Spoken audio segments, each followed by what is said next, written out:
দেখো তোমাদের একটা অঙ্ক করে দিচ্ছি।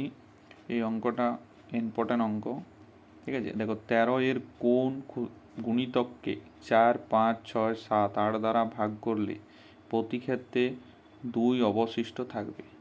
অপশানগুলি দেওয়া আছে দেখো, তাহলে বুঝতে পারছি যে অপশান যেগুলো আছে সেগুলো 13 দ্বারা ভাগ করা যাবে। তাহলে প্রথমে এটার কাজ হচ্ছে লসাগু করা।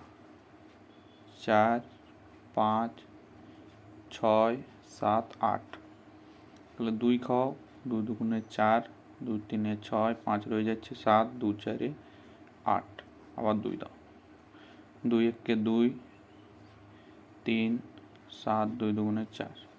দেখো এবার গুণ করো, তাহলে লসাগু বেরোবে। লসাগু কত হবে? 15, 3 5 15, 15 দুগুণ হচ্ছে 30, 7 দুগুণে 14, দুগুণে 28, তাহলে 30 ইন্টু 28 মানে 28 ইন্টু 3 করে নাও, 3 24, 3 দুগুণে 6 2 8, তাহলে 840 লসাগু। এবার কাজ কি?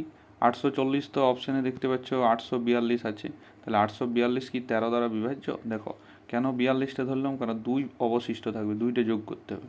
তাহলে 842 যদি 13 দ্বারা ভাগ করা হয়, 4 তেরং 52, 5 তেরং 65, 6 তেরং 78, 6 13, তাহলে 62, 5 13 65, 4 13 52।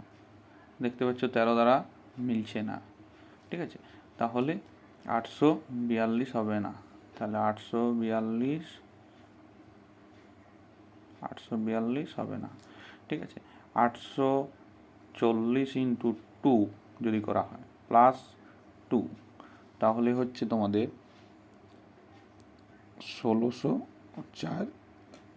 1680 প্লাস 2, 1682। 13 দ্বারা বিভাজ্য কি 1682, 1682 হচ্ছে 13 একে 13, ঠিক আছে।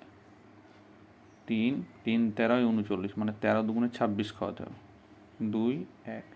দেখতে পাচ্ছ হবে না, ভাগ করা যাবে না, ঠিক আছে।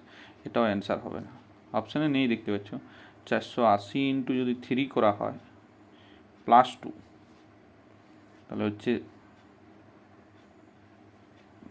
4 3 12, 24 আর কে 25, 2520 প্লাস 2 সমান হচ্ছে কত? 2522। 2522 কি 13 দ্বারা বিভাজ্য? দেখো 2522 কিন্তু অপশানে আছে, 2522, 13 একে 13, 2 1, 7 13 91, 8 13 104, 9 13 হবে, 9 13 117, 4 13 52।